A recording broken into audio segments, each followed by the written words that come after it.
Samajwadi party के supremo Akhilesh Yadav क्या कुछ कह रहे हैं वो आप सुनते हैं। कैंपेन पे निकले हैं और इधर इनका डोर टू डोर कैंपेन बंद हो गया। कभी सोचा आपने कि डोर टू डोर कैंपेन क्यों बंद हो गया? जब से घर परिवार के लोग लाल सिलेंडर इन्हें दिखाने लगे तब से इनका डोर टू डोर कैंपेन बंद हो गया। बताओ सिलेंडर कितना महंगा हो गया। जब दिया था तो फ्री दिया था और आज पैसे कितने वसूले जा रहे हैं ये हमारे नौजवान जानते हैं। ये जब परीक्षा देने गए तो पेपर आउट हो गया। जब कभी नौजवान गए परीक्षा देने, सब तैयारी हो गई, पेपर लीक हो गया। न जाने कितनी परीक्षाएं रद्द हो गई। 5 साल में न जाने कितने नौजवानों को नौकरी रोजगार ये सरकार दे देती, लेकिन किसी नौजवान को रोजगार नौकरी नहीं दी। अगर शिक्षा मित्र वाले गए तो उन्हें अपमानित होना पड़ गया, लाठी इस सरकार ने मारी।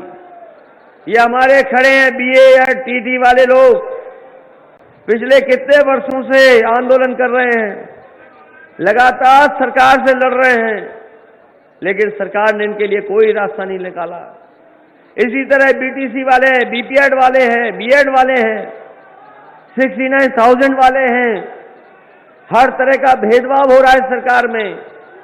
हम इन तमाम संगठनों को भरोसा दिलाना चाहते हैं। समय समय पर ये लोग हमसे मिले हैं, हमने इनकी सब बातों को अपने घोषणा पत्र में शामिल की है।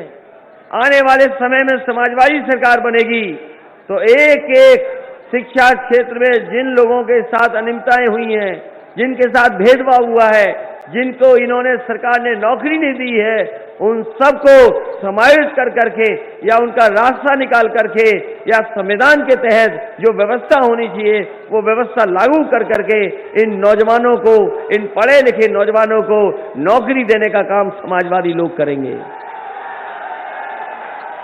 ये भारतीय जनता पार्टी के लोग कह रहे थे, इधर आपने सुना होगा बाबा मुख्यमंत्री कह रहे थे कि गर्मी निकाल देंगे, लेकिन जैसे ही पहले चरण का चुनाव हुआ है वहां जनता ने वोट डाला है, इनके कार्यकर्ता नेता ठंडे पड़ गए हैं और अभी तो बदायूं वालों को भी वोट डालना है। जब बताओ बदायूं वाले वोट डालेंगे तब कितने और ठंडे हो जाएंगे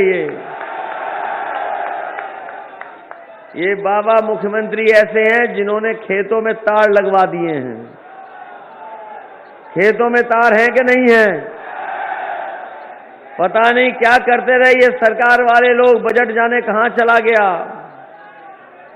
बजट का नहीं पता कहां चला गया। समाजवादी सरकार बनेगी तो अपनी गाय मां के लिए कुछ भी करना पड़ेगा, सुधार करना पड़ेगा तो सुधार करके अच्छी गौशाला बना करके सेवा करने का काम हम लोग करेंगे। इधर लखनऊ में देखा होगा मुख्यमंत्री जी ने बहुत सारे लैपटॉप बांट दिए, बहुत सारी टैबलेट बांटी हैं, नौजवानों को स्मार्टफोन बांटे हैं। बताओ आप में से कितने लोगों को मिल गया जो बाबा मुख्यमंत्री ने दिया है? बाबा मुख्यमंत्री ने नहीं दिया आपको लैपटॉप, और वो देते भी कैसे, क्योंकि वो खुद चलाना नहीं जानते हैं।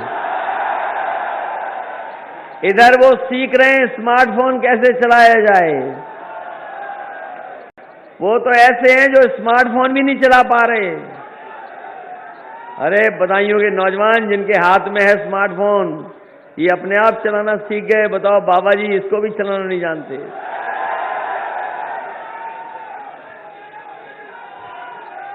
तो जो मुख्यमंत्री आज के जमाने पर लैपटॉप न चला पाए वो उत्तर प्रदेश को कहां लेकर के जाएगा? समाजवादियों ने सड़क बनाई थी, हालांकि इस हिस्से में नहीं बनी है वो, लेकिन देश की सबसे अच्छी सड़क बनी है। वो जो आगरा लखनऊ से लेकर के गाजीपुर तक सड़क बनी है वो समाजवादियों की देन है। सबसे बड़ी सड़क बनी है देश की, सबसे अच्छी सड़क है वो ऐसी सड़क समाजवादियों ने बनाई थी कि समय आने पर अगर इमरजेंसी है तो उसमें हवाई जहाज उतर सकते हैं, लड़ाकू विमान उतर सकते हैं। और अगर समाजवादियों ने ऐसी सड़क न बनाई होती तो शायद हमारे देश के प्रधानमंत्री किसी सड़क पर नहीं उतर पाते। अगर किसी की सोच है और समाजवादियों का काम है जिसकी वजह से ऐसी सड़क बनी है कि जरूरत पड़ने पर एयरफोर्स के और कभी लड़ाई हो जाए, कभी हमारे एयरपोर्टों से न हवाई जहाज उड़ पाए, तो वो सड़क ऐसी बनी है कि जरूरत पड़ने पर वहां पर हवाई जहाज उतर सकते हैं। ये समाजवादियों की सोच है। इधर सुना है कि गंगा एक्सप्रेस वे निकल रहा है। हमारे बदायूं के लोग तो जानते होंगे अभी तक उसमें एक ठेला मिट्टी नहीं पड़ी होगी, लेकिन दिल्ली में लखनऊ में विज्ञापन बने हुए हैं कि गंगा एक्सप्रेस वे बन गया है। बताओ बदायूं के लोगों, आपका एक्सप्रेस वे बन गया कि नहीं बना?